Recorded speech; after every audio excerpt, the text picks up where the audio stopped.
Friends, मेरा नाम है मनीष और मैं स्वागत करता हूं आपके अपने YouTube channel learn with Manish पर। तो फ्रेंड्स, स्टार्ट करते हैं हम लोग परसेंटेज के क्वेश्चंस जो कि आज बेस्ड हैं टैक्स पर, सेल टैक्स और इनकम टैक्स पर। किस पर फ्रेंड्स? टैक्स पर बेस्ड हैं आपके। ओके, अब देखो फ्रेंड्स, इसमें से कुछ क्वेश्चन जो है आपके बेस्ड हैं किस पर? सेल टैक्स पर, और कुछ टैक्स क्वेश्चन बेस्ड हैं आपके किस पर? इनकम टैक्स पर। फ्रेंड्स, अब देखो इन दोनों का मतलब क्या होता है। सेल टैक्स किस लिए यूज किया जाता है? Income tax. जब भी हम लोग कोई गुड्स सेल करते हैं तो उस पर जो टैक्स लगता है वो होता है सेल टैक्स फ्रेंड्स, और जो भी इनकम जनरेट करते हैं उस पर जो टैक्स लगता है वो कहलाता है आपका इनकम टैक्स फ्रेंड्स। तो देखो एक सिंपल सा कॉन्सेप्ट लेते हैं। जैसे मान लो हम लोग सेल पर ही, मान लो किसी भी चीज़ की कॉस्ट है 100 रुपये। कितनी है फ्रेंड्स कॉस्ट? 100 रुपीज़। और उस पर जो सेल टैक्स लगता है, क्या लगता है आपका? Sale tax. वो मान लो 10% लगता है 10 रुपये का। तो उसकी जो मार्केट में सेल वैल्यू है विद टैक्स वो है 110 रुपये। सेल टैक्स को ऐड करके उसकी वैल्यू कितनी हो जाएगी? 110 रुपये। तो स्टार्ट करते हैं। देखो आज का फर्स्ट क्वेश्चन में आपसे क्या कह रहा है? वीना ने 8% की बिक्री कर सहित 1404 रुपये की एक घड़ी खरीदी। यानी कि उसने क्या किया है कि कुछ कॉस्ट थी जिसमें टैक्स शामिल था 8% का, और वो उसने घड़ी परचेस की है कितने में? 1404 रुपये में। उस दुकानदार से घड़ी की कीमत कम करने को कहा गया ताकि वह कर के बराबर राशि बचा सके। यानी कि उसने क्या किया है? कस्टमर ने शॉपकीपर से बोला है कि आप घड़ी की कीमत इतनी कम कर दो ताकि जितना वो पहले टैक्स दे रहे थे उस पर उतना वो रुपये सेव कर सकें। तो देखो फ्रेंड्स, मान लेते हैं, देखो जैसे इस क्वेश्चन में सेल टैक्स है आपका कितना है? 8 रुपये का। तो आपकी सेल टैक्स सहित वो वैल्यू कितने की होती? 108 रुपये की। लेकिन यहाँ पे तो 1404 रुपये की है फ्रेंड्स। कितने की है? 1404 रुपये की, जो किसको रिप्रेजेंट कर रहा है आपको? सेल टैक्स लगी हुई वैल्यू को, यानी 108 रुपये को। आपसे कितने रुपये कम करने की कहा है क्वेश्चन में? आपसे कम करने के लिए वो कह रहा है 8 रुपये की वैल्यू। अगर मैं 8 रुपये यानी टैक्स के बराबर वैल्यू कम कर देता हूँ तो मेरी टैक्स फ्री आइटम की वैल्यू कितनी है? 100। तो यानी कि 100 की वैल्यू कितनी होगी? मैं इसका डिवाइड इसमें दूंगा तो ये 1 टाइम चला जाएगा, आपका 32 बचेगा। 324 8 8 या 24, यानी ये 3 बार कटेगा। यानी कि आपका इसका आंसर कितना हो जाएगा फ्रेंड्स? 1300 इस क्वेश्चन का आंसर आ जाएगा। स्टार्ट करते हैं सेकंड क्वेश्चन। देखो, अलीसा ने एक सुपरमार्केट में जाकर 60 रुपये की कीमत की कुल चीज़ें खरीदी हैं। यानी कि उसने कुछ डिफरेंट आइटम खरीदे होंगे, ऐसे 2-3-4 आइटम्स उसने खरीदे हैं जिसमें से 40 पैसे सेल टैक्स पर चले गए। यदि कर की दर 10% है, यहाँ पर आपका सेल टैक्स जो बना है फ्रेंड्स वो कितने का है? सेल टैक्स 40 पैसे का, 40 पैसे का है। अब यहाँ पर वो कह रहा है कि कर की दर जो है, जो रेट है वो कितना है? @10% है फ्रेंड्स। कर मुक्त वस्तुओं की कीमत क्या थी? यानी कि आपसे क्वेश्चन में देखो यहाँ पे क्या कह रहा है कि इसमें आपने बहुत सारे प्रोडक्ट्स खरीदे हैं, कुछ कमोडिटीज परचेस की हैं, जिनमें कि कुछ आइटम्स आपके टैक्स फ्री हैं और कुछ आइटम पे टैक्स लगता है। मान लो ये आइटम टैक्स फ्री है और इन पर टैक्स लग रहा है। अब उसने कहा कि इन जो आइटम्स पर टैक्स लगाए वो कुल टैक्स तो गया आपका 40 पैसे का, लेकिन उसकी दर है 10%। तो बताओ ये जो नॉन टैक्सेबल आइटम है इनकी टोटल कॉस्ट कितनी है? तो देखो फ्रेंड्स, जब 40 पैसे टैक्स गया है तो वो टैक्स रेट 10% है, यानी 10 को रिप्रेजेंट कर रहा है। तो 100 यानी कि कितने रुपए की सामान पे वैल्यू लगी होगी टैक्स आपकी? तो इससे आपका ये कट हो गया, यानी कि 400 पैसे। और मैं इसको कह सकता हूँ कि ये कितने रुपए के आइटम पे लगा होगा? 4 रुपये पर। यानी कि 4 रुपये का ऐसा सामान होगा जिस पे आपका टैक्स लगा है। अच्छा फ्रेंड देखो, कॉस्ट वो 4 रुपये की है, प्लस उस पर 40 पैसे लग गए किसके? टैक्स के। तो यानी कि 4 रुपये 40 पैसे टैक्सेबल आइटम का सामान हो गया। हमने टोटल खरीदा है 60 रुपये का सामान, जिसमें से 4 रुपये 40 पैसे जो टैक्सेबल आइटम्स हैं उनको अगर मैं माइनस कर देता हूँ तो मेरा आंसर आ जाता है 55 रुपीज़ 60 पैसे। यानी कि इतने रुपए का आइटम आपका नॉन टैक्सेबल आइटम्स होंगे। आई होप फ्रेंड्स आपको समझ में आया हो। देखो friends, next question. Rate of income tax is increased by 19% and net income is decreased by 1%। Find the rate of income tax. आपको इनकम टैक्स का रेट फाइंड आउट करना है। तो देखो फ्रेंड्स, इसका सिंपल सा कॉन्सेप्ट क्या होता है कि अगर देखो मैं एक चीज़ देखता हूँ, जैसे मान लो मेरी जो टोटल इनकम है, मान लो मेरी टोटल इनकम जो है क्वेश्चन में फ्रेंड्स आपको गिवन है 1,00,000 रुपीज़। कितने की बने फ्रेंड्स? 1,00,000 रुपीज़। अब मान लो इस पर टैक्स रेट लगता है 10% के हिसाब से, तो इस पर टैक्स लगा देता हूँ मैं, मान लो 10,000 रुपये। तो मेरी नेट इनकम बचती है 90,000 की। कितने की बचती है फ्रेंड्स? Net income. ये कहलाती है मेरी नेट इनकम, यानी कि जब मैं टोटल इनकम में से टैक्स को माइनस कर दूंगा तो वो मेरी कहलाएगी नेट इनकम। अब यहीं पर एक और केस ले लेते हैं हम लोग। मान लो कि 1,00,000 रुपये का टोटल इनकम थी मेरी, टैक्स रेट मेरा मान लो मेरा बढ़ गया, टैक्स रेट 10% की जगह मेरा हो गया 15%, तो मैं 15,000 का टैक्स दूंगा। लेकिन मेरी जो नेट इनकम बचेगी अब वो बचेगी कितनी? 85,000 की। देखो फ्रेंड्स, अगर मैं परसेंटेज वाइज देखता हूँ तो यहाँ पर परसेंटेज डिफरेंट है, यहाँ पर परसेंटेज डिफरेंट है, लेकिन वैल्यू देखता हूँ तो देखो मेरी 5% का चेंज हुआ है टैक्स में। कितने रुपए का चेंज हुआ है? 5,000 रुपये का। और मेरी नेट इनकम में भी कितने का चेंज हो गया? 5,000 रुपये का। यानी कि मैं कह सकता हूँ कि फ्रेंड्स, जितना चेंज मेरा टैक्स में होगा, यानी कि चेंज इन टैक्स बराबर is equal to change in net income.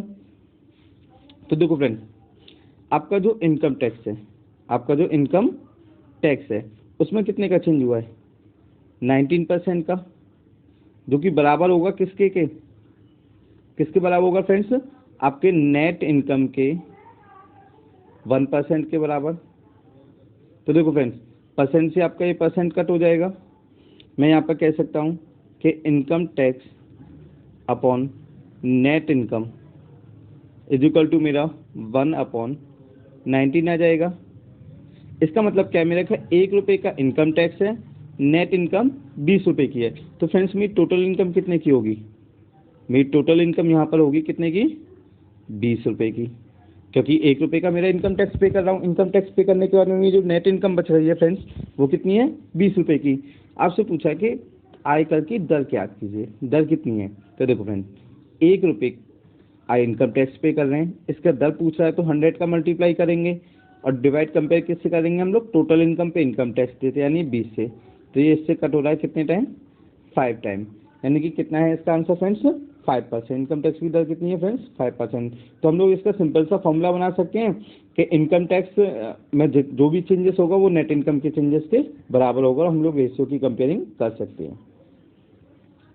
Next question देखो फ्रेंड्स, किसी व्यक्ति की आय में 4800 रुपये की वृद्धि होती है, यानी कि जो उसकी टोटल इनकम है वो 4,800 रुपये से बढ़ जाती है, और कर की दर जो है वो 12% से घटकर 10% हो जाती है।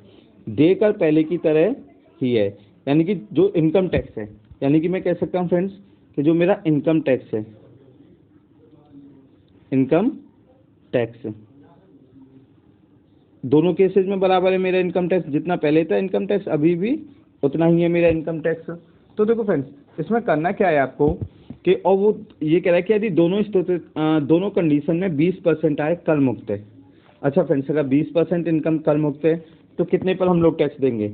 मान लेते हैं कि पहले मेरी इनकम थी X रुपये की और बाद में हो गई है 22 रुपये की। अब देखो 20% कर मुक्त है तो मैं यानी कि 80% पे मुझे टैक्स देना होगा। यहाँ पे भी मुझे 80% पर ही टैक्स देना होगा इस इनकम के पे। लेकिन एक चेंजेस और हो गया है कि आपकी जो कर की दर है वो पहले 12% थी, अब 12% से ये कम होकर के कितनी हो गई है फ्रेंड्स? 10% हो गई है। तो देखो फ्रेंड्स, एक सिंपल सी देखते हैं कि मेरा ये 80% तो डायरेक्टली कट रहा है, ये 0 से मेरा 0 कट रहा है, यानी मैं कह सकता हूँ कि X/22 बराबर मेरा आ रहा है 10/12। कितना आ रहा है फ्रेंड्स? 10/12। देखो यहाँ पर ये क्या है 10/12 का मतलब, यानी X क्या थी आपकी? पुरानी इनकम 10 रुपये की है और नई इनकम 12 रुपये की है। इन दोनों का मैं डिफरेंस देखता हूँ तो वो मेरा आ रहा है कितने का फ्रेंड्स? 2 रुपये का। यानी कि देखो मेरा X/22 बराबर कितना गया था फ्रेंड्स? 10/12। इन दोनों का डिफरेंस कितना आया फ्रेंड्स? 2 रुपये का डिफरेंस आया है मेरा इन दोनों का। जब इन दोनों का डिफरेंस 2 रुपये का आया और यहाँ पे कह रहा है कि आपकी जो इनकम है वो 4800 रुपये से इंक्रीज हुई है, तो यानी कि मैं 2 से डिवाइड कर दूंगा तो मेरी 1 यूनिट की वैल्यू आ जाएगी। मुझसे पूछा उसकी वर्तमान आय ज्ञात कीजिए।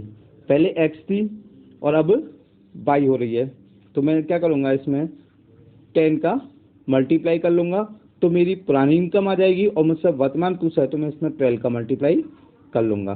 तो देखो फ्रेंड्स 2 से ये कट जाएगा 6 टाइम, 6 का मल्टीप्लाई आप इससे करोगे तो 00, 6 48 का 8, हाथों लगी 4, 6 24 4, 28, यानी इसका आंसर कितना हो जाएगा फ्रेंड्स 28,800।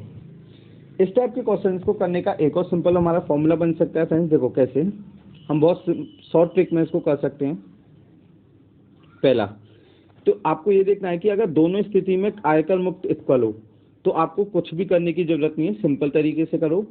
आप लोग करोगे क्या इस टाइप के क्वेश्चन में फ्रेंड्स कि देखो पहले आपको जो पहले की इनकम है उसको एक्स मान लिया, बाद की इनकम को हमने वाई मान लिया। आपकी वैल्यू 12% से घट के 10 हो रही है, यानी कि अब कितनी हो रही है 10 और पहले कितनी थी 12। तो ये डिफरेंस कितने का है 2 का, और 2 की वैल्यू हमारी 4800 रुपये। तो बताओ कि करंट इनकम या न्यू इनकम हमारी कितने रुपए की होगी। आई होप आपको क्वेश्चन समझ में आया हो। अब देखो नेक्स्ट क्वेश्चन करते हैं, हमारा कुछ इसी पर बेस्ड है। Income of a man is increased by 1800 रुपये।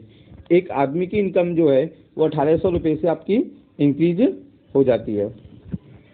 And payable tax is decreased from 18% to 15%। In both cases 29.95 income tax is free. Find is initial income. तो वो कह रहा है कि आपकी दोनों केसेज में इतने रुपए की इनकम जो है वो टैक्स फ्री है। तो आपको बताना है कि उनकी इनिशियल जो इनकम थी वो कितने रुपए की थी।